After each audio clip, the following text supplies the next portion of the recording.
December in Chicago bit with teeth made of ice and wind. The kind of cold that didn't just chill, it invaded, settling deep into bones and hearts alike. Sang-hoon Park had grown accustomed to it during his 20 years in America, the same way he'd grown accustomed to blood on his hands and silence in his penthouse. Tonight, like most nights, he sat in the corner booth of Danny's diner at 11 p.m., white shirt unbuttoned 4 spaces down despite the winter chill, the black tiger tattoo on his neck visible in the fluorescent lighting. This was his ritual, the only hour when Sang-hoon Park, feared leader of the Baiko organization, allowed himself to be just a man eating mediocre food in peace. He'd noticed the little girl 3 weeks ago. Honey-brown skin, 2 puff ponytails decorated with bright beads that clicked softly when she moved, always clutching a worn backpack. She sat 2 booths away with a tired woman who had her same eyes, sharing a single order of fries and water. The girl would stare at him with an intensity that should have been unsettling but somehow wasn't. Children usually feared him. This one looked at him like he was a superhero from one of those American comics. Tonight, she slid into his booth, uninvited. "Can you pretend to be my father?" Sang-hoon's fork stopped midway to his mouth. Sang-hoon stared at the child now sitting across from him, her small hands folded on his table with a seriousness that belonged to someone much older. Behind her, the woman he assumed was her mother had frozen, eyes wide with the kind of terror that came from recognizing danger. Smart woman. "Maya!" The mother scrambled from their booth, nearly tripping in her haste. "Oh my God! I'm so sorry, sir." "She doesn't—" "Maya, come here right now." But the girl, Maya, didn't move. Those large brown eyes stayed locked on Sang-hoon's face with unwavering determination. "Please," Maya whispered, and something in that single word hit him like a knife between the ribs. "Just for one night. The Christmas concert at school. Everyone has a dad except me and they make fun of me. They say I'm lying about having a family. If you just came and sat there, they'd stop, please." Sang-hoon's first instinct was to refuse. Children complicated things. Attachments complicated things. His life was built on cold calculations and colder violence. There was no room for a 7-year-old girl with beaded ponytails and desperate hope in her eyes. "Maya, now." The mother's voice shook as she reached for her daughter. "I'm so sorry, we'll leave you alone." "Sit." Sang-hoon's command was quiet but absolute. The mother flinched but obeyed, sliding into the booth beside her daughter. Up close, he could see the exhaustion carved into her features, the kind that came from working multiple jobs and still falling short. Her name tag read, Zara, Environmental Services, from Chicago Memorial Hospital. "I apologize," Zara began, her voice tight with barely controlled panic. "She's been asking everyone lately. The concert is in 2 weeks and the kids at school—" Her voice cracked. "It's been hard since her father passed. I work nights, we can't afford much, and she just wants to feel normal for one night. But we're not your problem. We'll go." She started to stand, tugging Maya with her, but Sang-hoon raised one hand. "When is this concert?" Zara blinked. "What?" "The Christmas concert." "When?" "December 23rd. Maya answered immediately, hope flaring bright in her expression. 7 p.m. at Roosevelt Elementary. I'm singing Silent Night by myself and everyone gets to bring their families, and there's cookies after and— "Maya, stop!" Zara's hands trembled as she gripped her daughter's shoulders. "He's not going to— We can't ask this of him. We don't even know him." Oh, but she knew enough. Sang-hoon could see it in the way she avoided direct eye contact, in the rigid set of her shoulders. She'd recognized the tattoo, or perhaps just the aura of violence that clung to him like expensive cologne. Most people did eventually. "Your daughter asked," Sang-hoon said quietly. "I'm considering it." The words surprised him, as much as they clearly shocked Zara. He'd meant to refuse, to send them away, and return to his solitary meal. Instead, he found himself studying Maya's face, the hope warring with fear of disappointment, the way she bit her lower lip exactly like her mother. When had he become so weak? "Why me?"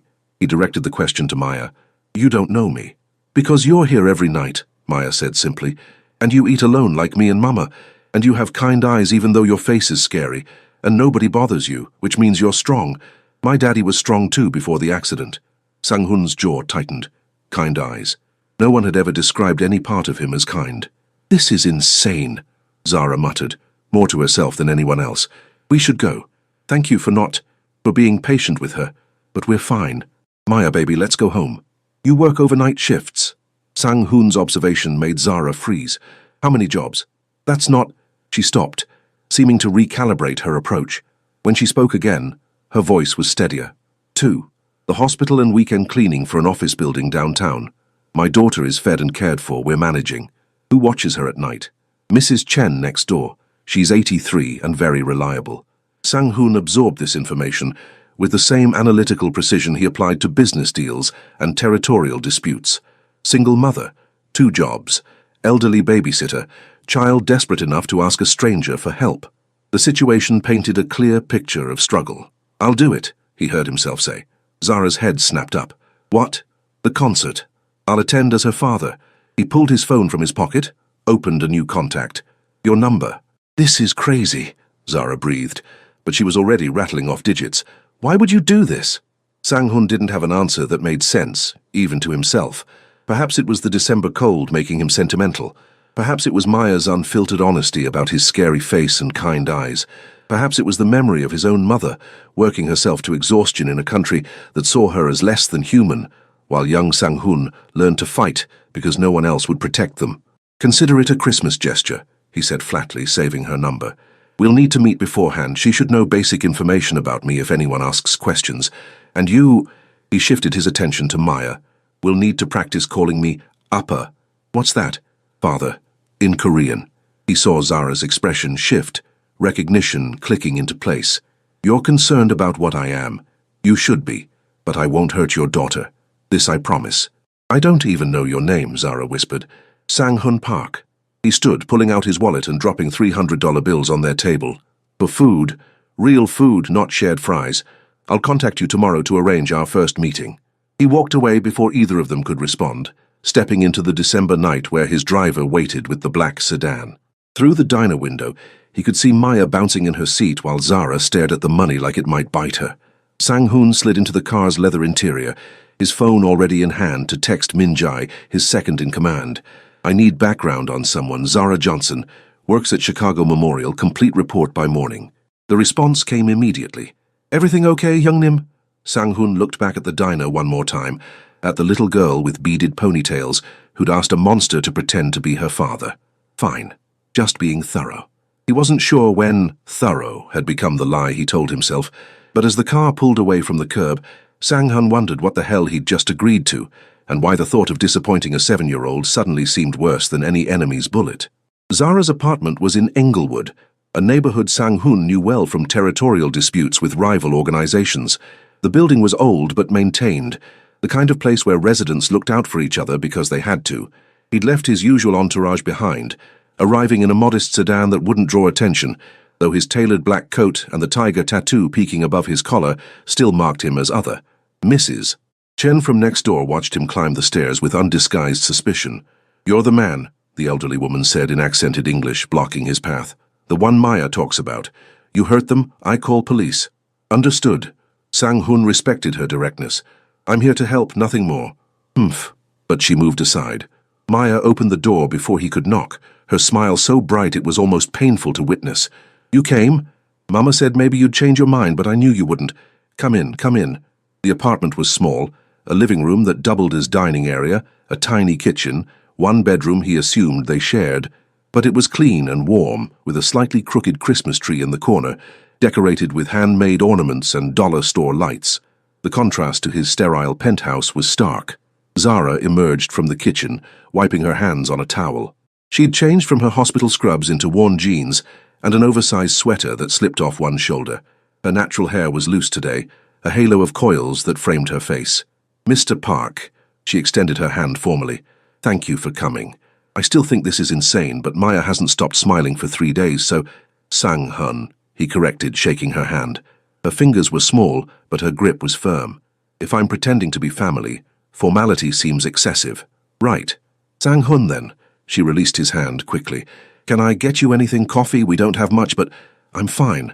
He removed his coat, revealing the white shirt unbuttoned at the collar. Maya immediately noticed the tiger tattoo, her eyes widening. "Is that real?" she asked, creeping closer. "Maya, don't be rude," Zara admonished, but Sang-hoon waved her off. "It's real! A tiger, harangi in Korean, for protection and strength. Did it hurt?" "Yes." "Were you brave?" "I tried to be." This seemed to satisfy her. "Okay, so we need to practice. Mama says people might ask questions at the concert, so I need to know stuff about you, like, what's your favorite color?" Sang-hun sat on their worn couch, caught off guard by the normalcy of the question. When was the last time anyone had asked him something so innocent? Black. That's boring. Mine's purple. What about food? Galbi, kalbi, Korean beef. We had that once, Maya exclaimed, at the Korean restaurant for Mama's birthday. It was so good. Do you have a pet? No. Do you want one? I've never considered it. You should get a dog. Dogs are loyal. Maya climbed onto the couch beside him, completely at ease in a way that made Zara visibly tense. What about your job? What do you do? Sang-hun's eyes flicked to Zara, who was watching this exchange with barely concealed anxiety. Import and export business. That sounds boring too. It can be. Do you have a wife? Maya. Zara's voice was sharp.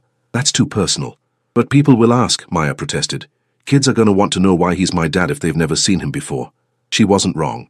Sang-hun leaned back, studying the child's earnest face. No wife. I was married to my work for too long. Your mother and I met recently, started spending time together. I wanted to support her at the concert. Simple story. But that makes you her boyfriend, not my dad, Maya pointed out with 7-year-old logic. I can be both. Your father passed, but your mother deserves happiness.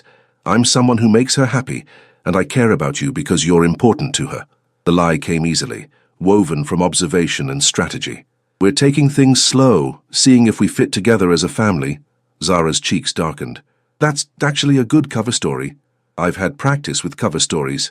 Sang-hun's tone was dry enough that Zara almost smiled before catching herself. They spent the next hour rehearsing basic information. Maya insisted on practicing calling him Appa, stumbling over the Korean word, until Sang-hun gently corrected her pronunciation. He taught her a few more phrases. 안녕하세요, 안녕하세요, hello, 사랑해, 사랑해, I love you, 감사합니다, 감사합니다, thank you. Your Korean is better than mine was at your age, he told her, and meant it. Zara watched from the kitchen, preparing dinner despite his protests that he'd eat later. The apartment smelled like seasoned chicken and rice, warm and domestic in a way that made something in Sang-hun's chest constrict uncomfortably. You're good with her, Zara said quietly when Maya ran to her room to grab her concert outfit for his approval. That surprises me. Why? Because you look like you eat people for breakfast. Sang-hun's lips twitched. Only on Tuesdays. This time she did smile. Small and cautious, but real. Look, I need to be straight with you. I know you're not just an import-export businessman. The tattoo, the way you carry yourself, the fact that you can drop $300 like it's nothing. I'm not stupid. I never thought you were. So why are you really doing this? Zara crossed her arms, defensive. Men like you don't help people for free. What do you want? Sang-hun considered his answer carefully. He could tell her the truth, that he didn't know why, that something about her daughter's desperate hope had cracked through 20 years of carefully constructed armor, that sitting in this warm, cramped apartment felt more like home than his expensive penthouse ever had. Instead, he said, maybe I'm tired of being the villain in every story. Zara studied his face for a long moment. Maya's been through enough. If you're going to do this, you need to commit. She's already attached to you, which scares the hell out of me. If you disappear after the concert, it'll break her heart. I won't disappear. You say that now? I don't make promises I can't keep. Sang-hun held her gaze steadily. Whatever I am, whatever you suspect about my life, I honor my word. I told your daughter I'd be there. I will be. Something shifted in Zara's expression. Not quite trust, but perhaps the willingness to consider it.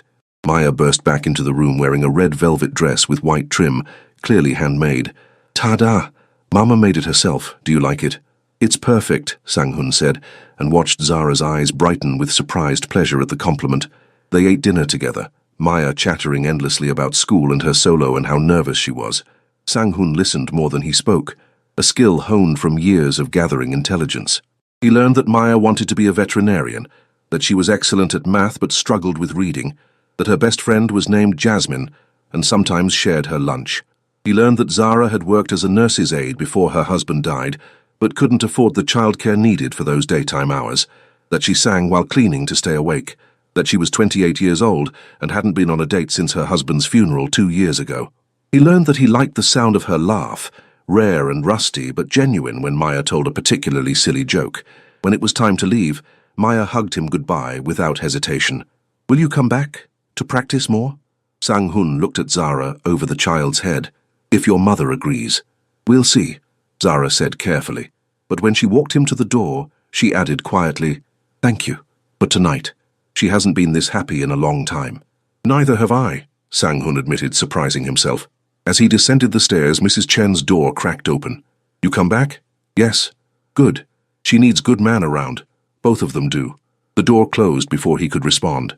In the car, Minjai handed him a tablet with Zara's full background check. Clean record. No debts beyond medical bills from her husband's accident. References from employers all glowing. The husband had been a construction worker. Death ruled accidental when a crane cable snapped. Sang-hun scrolled through the report mechanically, but his mind was back in that cramped apartment with its crooked Christmas tree and the sound of Maya's laughter. His phone buzzed. A text from an unknown number. "This is Zara. Maya wants me to tell you she already misses you. She's exhausting. Also, thank you. Really." He stared at the message for a long moment before typing back, "Tell her I miss her too, and you're welcome." It wasn't until he was home, standing in his silent penthouse with its floor-to-ceiling windows overlooking frozen Chicago, that Sang-hun realized he'd told the truth. He did miss them. The warmth, the noise, the feeling of being wanted for something other than fear or money. Dangerous. This was dangerous. But Sang-hun Park had built an empire by taking calculated risks. And something told him this 7-year-old girl with beaded ponytails might be the biggest risk of his life. The next 2 weeks blurred together in a strange rhythm that Sang-hun had never experienced. Days belonged to his organization. Territory meetings, enforcement actions, the careful balance of violence and diplomacy that kept the Baeko family powerful. But evenings increasingly found him at Zara's apartment, helping Maya practice her song, teaching her Korean phrases, simply existing in their presence. He brought groceries without asking permission, ignoring Zara's protests. He arrived one Saturday with a new winter coat for Maya, plus boots that actually fit. When Zara tried to refuse, he'd simply asked, "Would you rather she catch pneumonia?" The argument died in her throat. What Sang-hun hadn't expected was how quickly the boundaries blurred. Maya started texting him throughout the day, photos of her lunch, questions about Korean culture, random observations about clouds. He found himself responding between meetings, Minjai shooting him increasingly curious looks. And Zara was becoming a problem in an entirely different way. She'd relaxed around him incrementally, her initial wariness giving way to dry humor and surprising intelligence. She asked him about Korea, about his immigration experience, about the food he missed from home. She told him about her childhood in Southside Chicago, about meeting her husband in high school, about the dreams she'd deferred after Maya was born. Sang-hun found himself staying later, helping wash dishes while Maya did homework at their small kitchen table. Found himself noticing the way Zara's hair caught the light, the curve of her smile, the unconscious grace in her movements. Found himself wanting things he had no business wanting. It was dangerous. She was dangerous, not because of any threat she posed, but because of how easily she was dismantling his carefully constructed walls. The night before the concert, everything changed. Sang-hun arrived at 7 p.m. as planned for a final rehearsal. Maya greeted him at the door in her red velvet dress, practically vibrating with excitement. "Tomorrow's the big day. I'm so nervous, Appa. What if I forget the words?" "You won't," he assured her, noting how naturally the Korean word for father rolled off her tongue now. "We've practiced 100 times." But something was off. The apartment was too quiet. "Where's your mother?" "Bathroom. She doesn't feel good. She kept throwing up before you got here." Sang-hun's instincts, honed from years of reading danger, flared immediately. He knocked on the bathroom door. "Zara?" "I'm fine," came the weak response. "Just a stomach bug.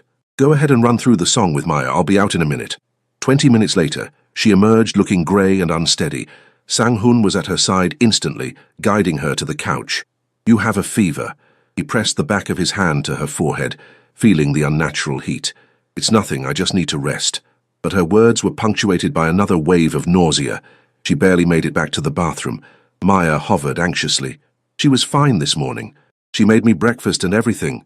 Sang-hun made a decision. He called Minjai. "I need Dr. Choi at this address immediately. Private house call. And bring fever reducers, anti-nausea medication, whatever he recommends for acute gastroenteritis. Youngnim, everything okay?" "Just do it." Zara emerged again, leaning heavily against the doorframe. "I heard that. I can't afford a private doctor. I'll go to the clinic tomorrow." "You'll see, Doctor Choi tonight and you won't pay anything." Sang-hun's tone left no room for argument. Maya, pack a small bag, clothes for tomorrow, your dress, your toothbrush. Why? You're staying with me tonight. Your mother needs rest, and I won't have you worried all night listening to her throw up. Absolutely not. Zara tried to stand fully and swayed. Sang-hun caught her, his arm around her waist. The contact sent heat through him that had nothing to do with her fever. She can stay with Mrs. Chen. Mrs. Chen is 83 and asleep by 8 p.m. I have a guest room, professional security, and resources to ensure both of you are cared for. He helped her back to the couch. Stop being stubborn. Stop being controlling. I'm being practical. He crouched in front of her, forcing her to meet his eyes. You're sick. The concert is tomorrow. Let me help. You've already helped so much, Zara whispered, and he saw the exhaustion beneath her pride. I don't want to owe you more than I already do. You don't owe me anything. Sang-hun's voice was softer than he'd intended. This is what people do when they care about each other. Something flickered across her face. Surprise, confusion, something else he couldn't name. Before she could respond, Maya appeared with a small backpack. I'm packed. Are we really going to your house, Appa? The casual use of the name made Zara's eyes water. Maya, baby, you don't have to. I want to. Maya looked between them. Appa takes care of us, that's what fathers do, right? Sang-hun stood, unable to handle the weight of those innocent words. Dr. Choi will be here in 15 minutes. Pack a bag for yourself too, Zara. You're coming. I can't just leave. Yes, you can. I'll have someone watch your apartment. Mrs. Chen has my number if there's any issue. He was already texting instructions to Min-jae. My penthouse has 3 bedrooms, a full kitchen, and a doctor on call. You'll recover faster with proper care, which means you'll be well enough to attend Maya's concert tomorrow. That argument finally broke through. Zara nodded weakly. Okay, but just tonight. Dr. Choi arrived with Min-jae, both men's expressions carefully neutral, at finding their boss in a cramped Englewood apartment with a sick woman and excited child. The doctor examined Zara, while Sang-hun distracted Maya with a Korean children's song. Severe gastroenteritis, likely viral, Dr. Bao, Choi announced. She needs IV fluids, anti-nausea medication, and 24 hours of rest. I can set up the IV at your residence, Sang-hun-si? Yes. The drive to his downtown penthouse was surreal. Maya pressed her face against the sedan's window, gasping at the city lights. Zara dozed fitfully against the door, too weak to maintain her protests. Min-jae drove in pointed silence, his questions practically screaming in the air.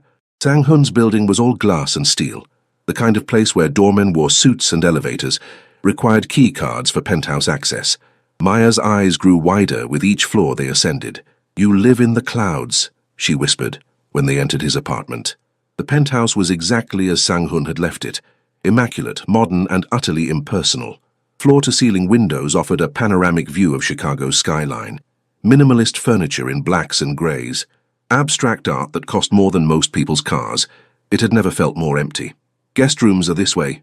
He guided them down the hall, Maya clutching her backpack. This one's yours, princess. Private bathroom, television if you want. Your mother will be next door. Where's your room? Other end of the hall. If you need anything, call for me. He got Zara settled, while Dr. Choi prepared the IV. She was too sick to protest anymore, allowing Sang-hun to help her into one of his t-shirts since she'd forgotten to pack pajamas. The sight of her in his clothing did something complicated to his chest. I'm sorry, she mumbled as he helped her lie down. This wasn't part of the deal. There was never a deal, just people taking care of each other. Her eyes drifted closed, but her hand found his. Thank you, Sang-hun, for everything. He sat with her while Dr. Choi started the IV, watching the fluid slowly rehydrate her system. Her hand stayed in his, and he didn't pull away. Maya appeared in the doorway. Is Mama okay? She will be. Come, let's get you dinner. He carefully extracted his hand and led Maya to the kitchen. What do you like? Do you know how to cook? I lived alone for many years. I learned. He opened the refrigerator, noting Min-jae had already stocked it with basics. Eggs? Rice? I can make kimchi fried rice. Ah, yes, please. They cooked together. Maya perched on a stool asking endless questions about every ingredient. Sang-hun found himself explaining Korean cuisine, his mother's cooking, the comfort foods of his childhood. He told her things he'd never shared with anyone, about being a poor immigrant kid, about learning to fight to survive, about missing the Korea he barely remembered. You were brave, Maya declared, like your tattoo. Sometimes bravery is just not having another choice. After dinner, Maya wanted to practice her song one more time. Sang-hun sat on his expensive leather couch, this small girl with beaded ponytails singing Silent Night in his sterile living room, and felt something fundamental shift inside him. This was what he'd been missing. This warmth, this purpose, this feeling of being needed for something other than violence and fear. When Maya's eyes grew heavy, he carried her to the guest room, tucked her in, and sat on the edge of the bed. "Appa," she murmured, half asleep. "Yes? Will you still be my Appa after tomorrow? Even when the pretending is done?" Sang-hun's throat tightened. "Do you want me to be?" "Yes, and I think Mama does too. She smiles different when you're around, like she did before Daddy died." He smoothed her hair back from her forehead. "Sleep, princess. Tomorrow is your big day. Promise you'll be there." "I promise." "Yagsage. Yaksakai. I promise." He checked on Zara once more before retiring to his own room. Dr. Choi had removed the IV. She was sleeping peacefully now, color returning to her cheeks. Sang-hun stood in the doorway longer than necessary, memorizing the sight of her in his space. His phone buzzed. "Minjai. Young-nim, we need to talk about your situation." Sang-hun. "Later." Minjai. "They're not our world.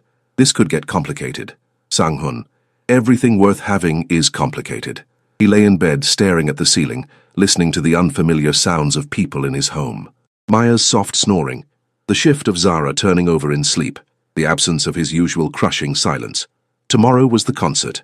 After that, the pretense would end. Maya would go back to her school, knowing her father had been there. Zara would recover and return to her 2 jobs and sleepless nights, and Sang-hun would return to his empire of blood and shadows. Except he didn't want to. For the first time in 20 years, Sang-hun Park wanted something beyond power and survival. He wanted breakfast conversations and good-night hugs. He wanted to teach Maya Korean and make Zara laugh. He wanted to be the man they thought he was, not the monster everyone else knew. He wanted to stop pretending. The question was whether a man like him deserved that kind of happiness, and whether asking for it would only destroy the 2 people who'd somehow given his life meaning. The morning of December 23rd dawned bright and bitterly cold. Sang-hun woke to unfamiliar sounds, running water, soft voices, the clink of dishes. For a disoriented moment he forgot where he was. Then he remembered. Zara, Maya, the concert tonight. He found them in his kitchen, Maya eating cereal at the counter, while Zara attempted to navigate his expensive coffee machine. She looked infinitely better than last night, though still a bit pale. "You should be resting," he said from the doorway. Zara jumped, sloshing coffee. "I'm fine. The IV helped. I need to get Maya to school. It's Saturday, no school." Sang-hun crossed to the coffee machine, taking over. "And you need another day of recovery. The concert's tonight. You need to rest so you're strong enough to attend." He poured her coffee, added cream without asking. He'd noticed she took it light at the diner. "Maya and I can handle preparations." "Appa's right, Mama. You should rest." Maya swung her legs cheerfully. "Besides, he makes really good breakfast. Can you make those Korean pancakes, the ones you told me about?" "Hoteok are sweet pancakes. I don't have the ingredients." "Actually," Minjai's voice came from the foyer. "I took the liberty of shopping." His second-in-command appeared carrying grocery bags, his expression carefully neutral as he took in the domestic scene. "Young-nim, we have the meeting at noon. Cancel it." "Sir, it's with the Southside group about territory. Reschedule. Today, I'm unavailable." Minjai's eyes widened fractionally, but he simply bowed. "Of course, I'll handle it." He set down the groceries and departed, though not before giving Sang-hun a look that clearly said, "We will discuss this later." The morning passed in unexpected ease. Sang-hun made hotdog while Maya watched in fascination. Zara curled on his couch with tea and a blanket. The sweet pancakes filled his sterile penthouse with warmth and the scent of cinnamon and brown sugar. "These are amazing," Maya declared, honey dripping down her chin. "Can you teach me to make them?" "Someday." The word slipped out before Sang-hun could stop it, carrying the weight of a promise he shouldn't make. Zara's gaze found his across the kitchen island. Something unspoken passed between them, acknowledgement that this couldn't last, and the quiet grief that accompanied that knowledge. At 4 p.m. they began preparing for the concert. Maya practiced her song 3 more times, perfecting every note. Sang-hun helped her with her dress, fumbling with the buttons until Zara took over with gentle laughter. "You need practice with children's clothing," she teased. "I'm learning." The words hung heavy with implication neither of them addressed. By 6 p.m. they were in Sang-hun's sedan, heading toward Roosevelt Elementary. Maya chattered nervously in the back seat, while Zara sat beside him in the front, wearing a simple black dress she'd borrowed from Sang-hoon's emergency shopping trip that afternoon.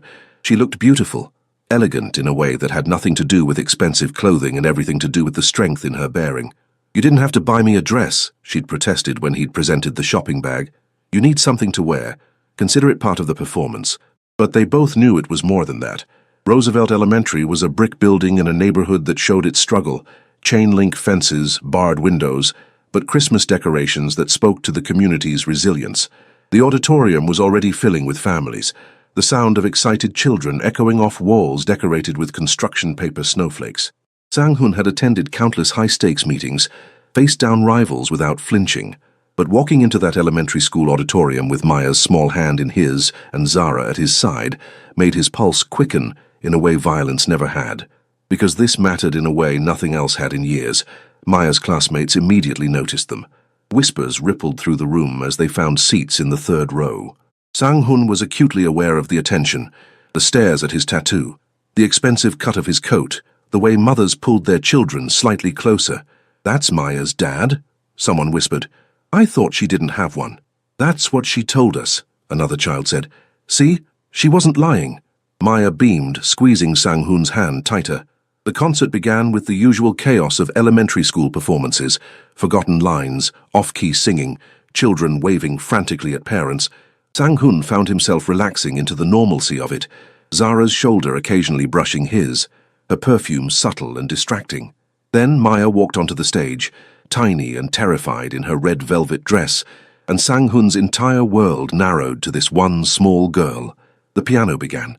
Maya's voice rose clear and sweet, singing Silent Night in a way that made the rowdy auditorium fall completely silent. She'd been practicing for weeks, but hearing it here in this moment, with every word perfect and her eyes finding his in the audience, Sang-hoon felt something crack open in his chest. She was singing to him, for him, because he'd shown up when she asked, because he'd pretended to be her father so well that somewhere along the way it had stopped being pretend. Beside him, Zara wiped tears from her cheeks. When Maya finished, the applause was thunderous. She took a small bow, then ran straight off the stage, not to the backstage area but down the aisle to their row, launching herself at Sang-hoon with complete trust that he'd catch her. He did. "I did it, Appa. Did you hear me? Every beautiful note, princess." His voice was rougher than intended. "I'm so proud of you. Did I make you cry? Your eyes look shiny. The lighting in here is harsh," he deflected, setting her down as parents and children began filtering past to the cookie reception. Maya's teacher, Ms. Rodriguez, approached with a warm smile. "Maya, you were wonderful, and you must be her father." She extended her hand to Sang-hoon. "It's lovely to finally meet you. Maya's talked about you constantly these past 2 weeks. Sang-hoon Park." He shook her hand, acutely aware of Zara's tension beside him. "I apologize for not attending parent meetings earlier. My work schedule has been demanding." "I understand completely. Single parenting is hard, Ms." Rodriguez's gaze shifted between Sang-hoon and Zara with obvious confusion. "We're together," Zara interjected quickly, her hand finding Sang-hoon's arm in a gesture that looked natural but felt electric. "Newly. It's been an adjustment, blending our families."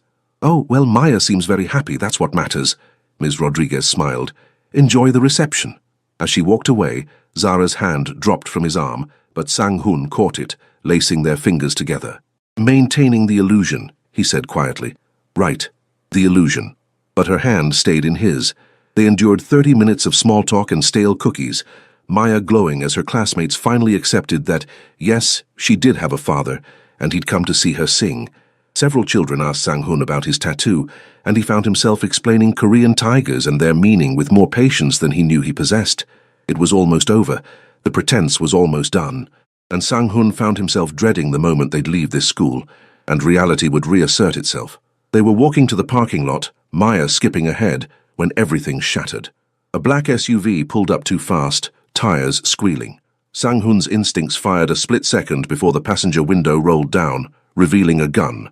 He moved on pure reflex, grabbing Zara and Maya, yanking them behind a car as shots rang out. Glass exploded. Someone screamed. Sang-hoon's body covered both of them, his hand going to the weapon he always carried at the small of his back. The SUV peeled away, leaving chaos in its wake. "Mama!" Maya was crying, terrified. "I'm here, baby. We're okay." Zara's voice shook as she clutched her daughter, her eyes finding Sang-hoon's. What the hell was that? Sang-hun was already on his phone, rage burning cold and controlled. Min-jae, shots fired at Roosevelt Elementary. Send cleanup crew and find out who the fuck just shot at me. Anyone hurt? No, but they will be when I find them. He disconnected, his jaw tight enough to crack teeth. Other parents were emerging from the school, panicked and calling 911. Sang-hun made a decision in an instant. We need to leave now. He guided them toward his sedan, parked away from the shooting area. Police will complicate things. Complicate. Zara stopped walking, yanking Maya behind her. You just pulled a gun. Someone just tried to kill you, maybe us, and you want to leave before the police arrive. Yes? Who are you? But her voice said she already knew, had always known. What have you dragged us into? Mama, I'm scared, Maya whimpered. Sang-hun crouched to her level, his hands gentle on her shoulders despite the violence still singing in his veins. I know, Princess. I'm going to keep you safe, both of you, but we need to trust me right now. Can you do that? Maya nodded, tears streaming. Zara's expression was harder. We don't have a choice, do we? You always have a choice.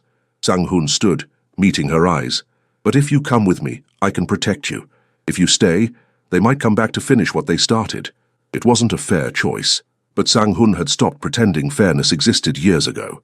Get in the car, Zara said finally, her voice hollow. The drive back to his penthouse was silent, except for Maya's occasional sniffles. Sang-hun made call after call, coordinating security, demanding answers. By the time they reached his building, Min-jae was waiting with a full report. Choi family, he said grimly in Korean, switching languages so Maya wouldn't understand. They're pushing territory boundaries. This was a warning. They shot at a child's school concert. Sang-hun's voice was lethal. This was a declaration of war. What do you want to do? Everything. But first, he glanced at the elevator where Zara had taken Maya upstairs. Secure this building. No one in or out without my approval. Triple the guards. Already done. Hayoung-nim, the woman and child. They're liabilities now. They're under my protection. Anyone who touches them dies. Make that very clear to everyone. Min-jae bowed. Understood. Sang-hun rode the elevator up, each floor a countdown to the conversation he'd been dreading. He found Zara pacing his living room while Maya slept on the couch, exhausted from fear. Tell me everything, Zara demanded the moment she saw him. No more evasions. Who are you really? And why did someone try to kill you in front of my daughter? Sang-hun poured himself whiskey, offered her one. She shook her head. I run the Baiko organization, Korean Mafia with territory throughout Chicago. Import-export is true. We move goods through the port, some legal, most not. I've built an empire on fear and blood money. He met her eyes steadily. And now I've made you a target by association.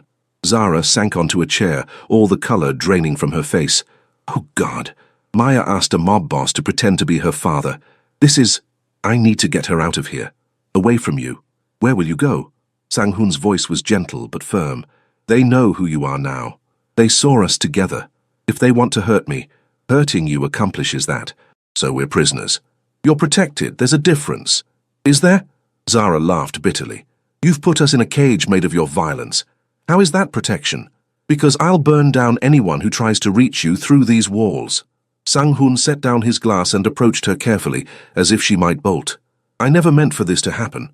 When Maya asked me to pretend, I thought it was harmless. One night, one concert, then back to your lives.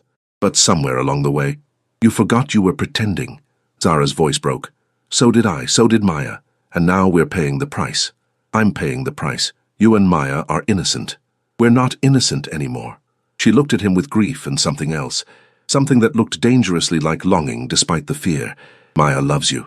She called you Appa and meant it. And She stopped, shaking her head. What? Sang-hun moved closer, unable to help himself. What were you going to say? Nothing, it doesn't matter now. Zara stood, putting distance between them. When is it safe for us to leave? When the Choi family is neutralized? How long will that take? Days. Maybe weeks. Weeks! Zara wrapped her arms around herself. I have jobs. Maya has school. We have a life. That life nearly got you killed tonight. The words hung brutal and true. Zara closed her eyes. This is a nightmare. Yes. Sang-hun didn't insult her with false comfort, but I'll end it. I promise you that.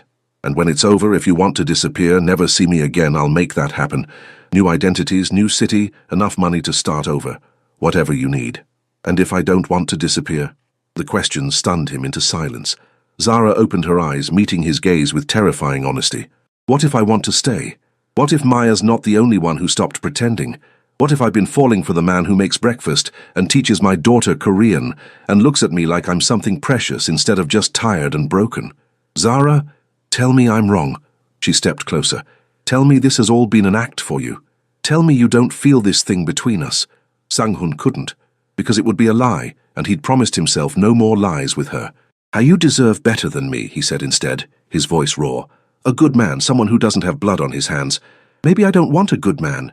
Maybe I want the one who showed up when I needed him, who sees me, really sees me, not just a single mother struggling to survive, who makes my daughter laugh and holds my hand like it's precious. Zara's voice shook. Maybe I want you, Sang-hun Park, even knowing what you are. The distance between them disappeared.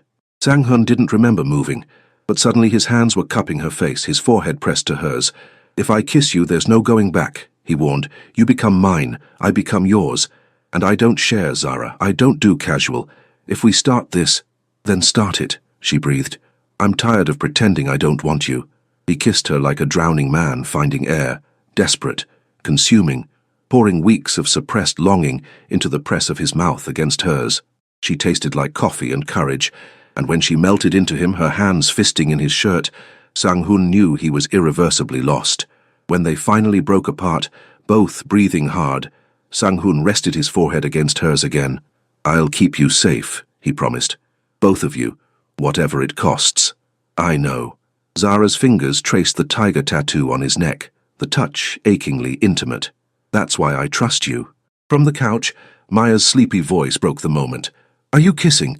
Does this mean Appa's staying forever now? They broke apart, both laughing shakily. Go back to sleep, nosy child, Zara called, but I want to know if he's staying. Sang-hun crossed to the couch, crouching beside Maya. Would you like me to stay? Forever and ever? If your mother will have me. Maya's smile was incandescent. She will. I know she will. She looks at you the way she used to look at Daddy. Like you're her favorite person, she yawned. Now you're both my favorite persons. We're a family for real, right? Sang-hun's throat tightened. For real, princess. Good. Sarange, Appa. I love you. Sarange, Gongjunim. I love you, princess. He stayed until she drifted back to sleep, then returned to Zara, who was watching him with tear-bright eyes. She's right, you know, Zara whispered. You are my favorite person. Terrifying, violent, dangerous, and somehow exactly what we needed. Sang-hun pulled her close, tucking her against his chest. Then we'll figure it out. Together, after I eliminate this threat. Together, Zara agreed. And for the first time since his mother died, Sang-hun Park believed in something beyond survival. He believed in second chances, in redemption, in the impossible idea that a monster could become the hero in someone's story. All because a 7-year-old girl had looked at him in a diner and asked, "Can you pretend to be my father?" He'd stopped pretending weeks ago. Now he just needed to make sure he'd lived long enough to keep his promises. The war with the Choi family lasted 6 days. 6 days of Sang-hun coordinating attacks from his penthouse, while Maya did homework at his dining table, and Zara learned to navigate his world of violence wrapped in expensive suits. 6 days of Min-jae coordinating soldiers, of strategic strikes that left the Choi leadership decimated, of Sang-hun proving why crossing him was fatal. But for Maya and Zara, those 6 days looked different. They looked like Sang-hun teaching Maya to read Korean during breakfast, like Zara falling asleep on his couch during late nights, waking to find herself carried to bed with a tenderness that contradicted every violent order he'd given that day. Like the three of them watching Christmas movies, while Sang-hun fielded calls about body disposal. The cognitive dissonance should have been jarring. Somehow, it wasn't. On Christmas Eve, Min-jae arrived with news. It's done. Choi Jung-ho accepted terms. They're withdrawing from all contested territories and paying reparations. The threat is neutralized. Sang-hun nodded from where he sat on the floor, helping Maya assemble a gingerbread house. Casualties on our side? 3 injured, none fatal. We were lucky. Not luck, planning. He glanced at Zara, who was decorating cookies nearby. Thank you, Min-jae. Take Christmas off. You've earned it. After Min-jae left, an odd silence fell. So it's over, Zara said quietly. We can go home. Maya's hands stilled on the gingerbread. Do we have to? Baby, we've been imposing on Sang-hun for almost a week. You haven't been imposing. Sang-hun set down the frosting, giving them his full attention. I've loved every moment of having you here, both of you. But Zara's right. You're free to leave whenever you want. I meant what I said. New identities, new city, enough money for a fresh start. I can have everything arranged by tomorrow. You want us to leave? Maya's voice was small and devastating. No. God, no. Sang-hun moved to sit beside her. But I'm selfish, Princess. I want you to stay forever. I want to wake up to your chatter about school and fall asleep, knowing you're safe down the hall. I want to teach you Korean and take you to museums and watch you grow up. His gaze shifted to Zara. I want your mother in my bed, and my life, and my future. But wanting isn't the same as deserving. You deserve good things too, Maya insisted with the fierce certainty of childhood. You're good to us. That makes you good. The world doesn't work that way, sweetheart. Then the world is wrong. Zara laughed wetly, wiping her eyes. She's got you there. Sang-hun stood, running a hand through his hair. You need to understand what staying means. My life is dangerous. I've made enemies. Tonight was just one example. If you stay, you become part of this world. The security, the scrutiny, the constant threat. And the protection, Zara countered. The resources. The fact that my daughter would never go hungry again. That I could maybe go back to school, become that nurse I always wanted to be. That we'd have someone who shows up, who keeps his promises, who loves us. You'd really choose this? Choose me? Zara crossed to him, taking his face in her hands. I chose you the night you walked into that diner and didn't dismiss my daughter's crazy request. I chose you every time you showed up when you didn't have to. I chose you when you kissed me like I was something precious. The question is, Sang-hun Park, will you choose us? Really choose us, not just protect us, but become the family Maya already thinks we are? Sang-hun's answer was to kiss her, thorough and claiming, a promise sealed with contact. When they broke apart, Maya was grinning. So we're staying? If your mother agrees, yes. We're staying. Forever? Forever. Maya whooped and launched herself at both of them, wrapping her small arms around as much as she could reach. Best Christmas ever. That night, after Maya was asleep, Sang-hun and Zara sat by his Christmas tree, the minimalist designer one he'd had professionally decorated years ago and never looked at twice. She'd added Maya's handmade ornaments from their apartment, and somehow the contrast of childish paper snowflakes against expensive glass made it feel real. I need to tell you something, Zara said, her head on his shoulder, about Maya's father. You don't owe me explanations. I want to. She laced their fingers together. David was good, kind. We were high school sweethearts, married young, had Maya young, but we were happy. When he died, she took a shaky breath. I thought that was it. I'd had my chance at love and lost it. I'd raise Maya alone and that would be enough. And it was. Until you. Zara, let me finish. She turned to face him. You're nothing like David. He was safe and predictable and normal. You're dangerous and complicated and completely insane. But you make me feel alive in a way I haven't since he died. Like I'm not just surviving anymore. Like I'm allowed to want things again. Want you. Sang-hun pulled her into his lap, kneading her closer. I want you too. More than I've wanted anything in my life. But I'm terrified I'll fail you. That my world will destroy what we're building. Then we'll build it stronger. Zara kissed him softly. Together. That's what families do. Family. Sang-hun tested the word. I haven't had one since my mother died. You do now, me and Maya. We're yours if you're ours. I'm yours, he promised. Both of you. Completely. They stayed like that, wrapped in each other, until Sang-hun's phone buzzed. Min-jae. Merry Christmas, Hyungnim. Glad you found your family. Sang-hun smiled and typed back. So am I. Christmas morning arrived with Maya's delighted screams at the presents under the tree. Gifts Sang-hun had panic bought online when he realized he'd never actually bought Christmas presents before. Dolls and books and art supplies for Maya, a beautiful necklace and nursing school application materials for Zara. You remembered, Zara whispered, holding the applications. You said you always wanted to be a nurse. Now you can be. She kissed him in front of Garden Maya and the morning light, and Sang-hun thought maybe he'd finally done something right. They spent the day in comfortable domesticity, cooking Korean-American fusion Christmas dinner, watching movies, Maya teaching Sang-hun how to play the board games she'd gotten. It was chaotic and noisy, and nothing like the silent Christmases Sang-hun usually endured. It was perfect. That evening, as Maya drowsed on the couch between them, Sang-hun made a decision. Marry me. Zara's head snapped up. What? Not right now, but soon, when you're ready.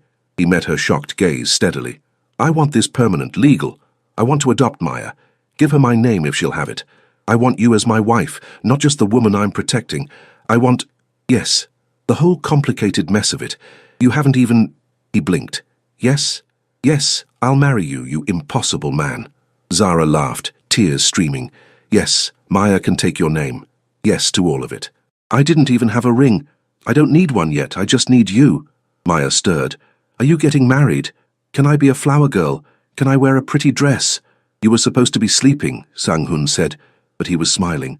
I was resting my eyes. So can I. You can be whatever you want, princess. This is your day as much as ours. Then I want to be a flower girl, and I want to call you Appa forever.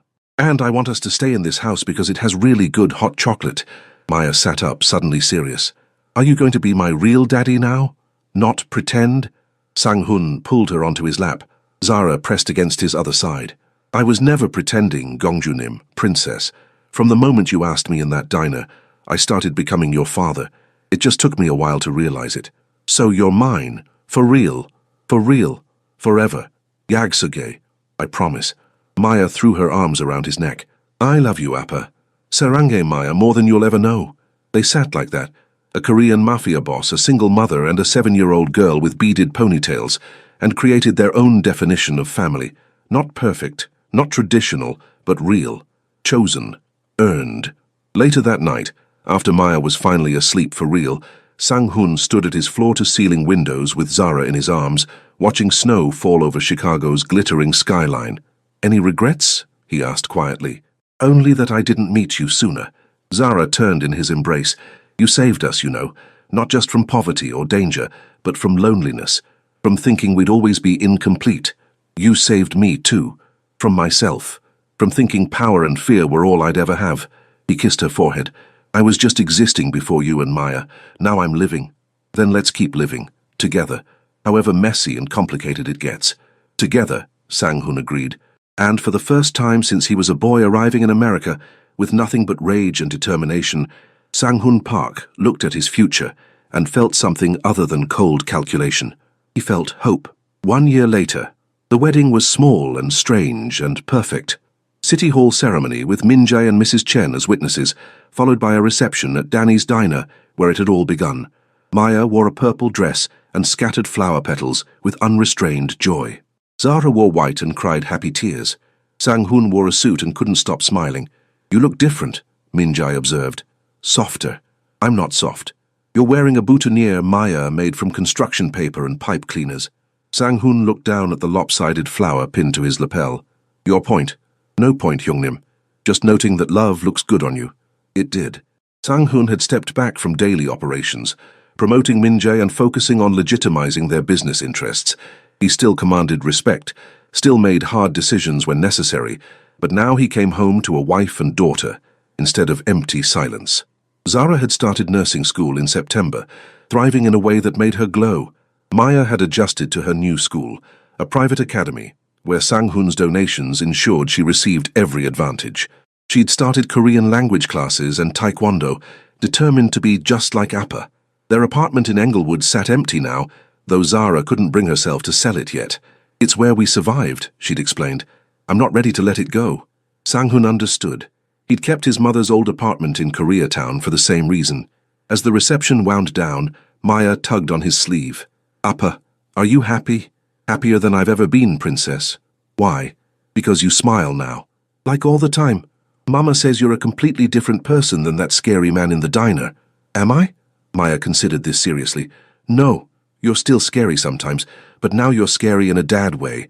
Like when boys at school try to talk to me and you give them that look. What look?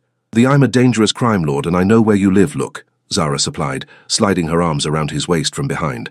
It's very effective, also very attractive. You're biased. Hopelessly, she kissed his shoulder.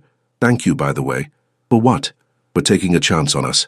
For saying yes when Maya asked you to pretend. For making it real. Sang-hun turned in her arms, cupping her face. I should be thanking you.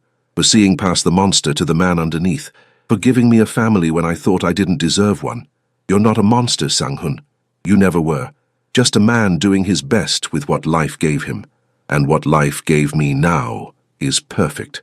He kissed his wife while their daughter made exaggerated gagging sounds, and Mrs. Chen told her to hush. Min-jae raised a glass in silent toast. The diner staff applauded.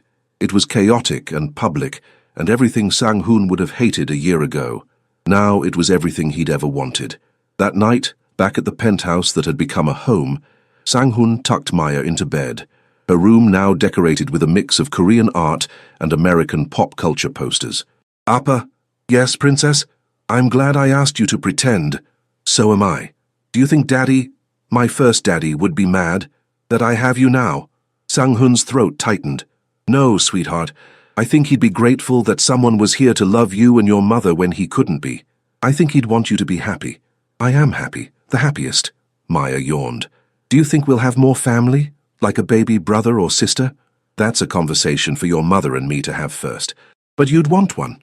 Sang-hun thought about it, about the penthouse filled with even more noise and chaos, about teaching another child Korean and watching them grow, about seeing Zara pregnant with his child, creating a family that was entirely their own. "Yes," he admitted, "someday I'd want that." "Good, me too. Now I'm going to sleep. Don't forget to kiss Mama goodnight for me too." "I won't forget." He found Zara on the balcony, wrapped in a blanket against the January cold, watching the city lights. "Maya asleep?" she asked as he joined her. "Passed out mid-sentence. She asked about siblings." "Did she now?" Zara's tone was carefully neutral. "And what did you say?" "That it was worth discussing." He pulled her against his chest. "What do you think?" "I think—" Zara turned to face him. "I think I'd love to have your baby. Someday, when the timing is right." "Yeah?" "Yeah." She kissed him softly. "You're a good father, Sang-hun. Better than you think. Any child of ours would be lucky. Any child of ours would have your strength and my stubbornness. God help us." Zara laughed, the sound warm in the cold air. "We'll manage. We always do." They stayed on the balcony, wrapped in each other and blankets and the quiet knowledge that they'd built something lasting. Sang-hun thought back to that night in December when a 7-year-old girl had slid into his booth and asked the impossible. "Can you pretend to be my father?" He'd said yes to one night of pretending. Instead, he'd found his whole life. "Thank you," he whispered into Zara's hair. "For what?" "For not running when you learned what I was. For choosing me anyway. For giving me this." "This?" "Everything. Family. Purpose. Love." He tightened his arms around her. "I was empty before you. Just going through motions, waiting for the inevitable violent end. Now I have reason to be careful, to come home, to build something beyond fear and blood." "You always had that capacity in you," Zara said softly. "Maya just helped you find it. We both did. Best thing that ever happened to me was a hungry 7-year-old with beaded ponytails asking me to pretend. Best thing that ever happened to us was a scary Korean crime boss who said yes." They kissed under the stars, the Chicago wind cold but their hearts warm, and Sang-hun Park finally understood what he'd been searching for his entire life. Not power, not revenge, not redemption through violence. Just this. Just love. Just family. Just home.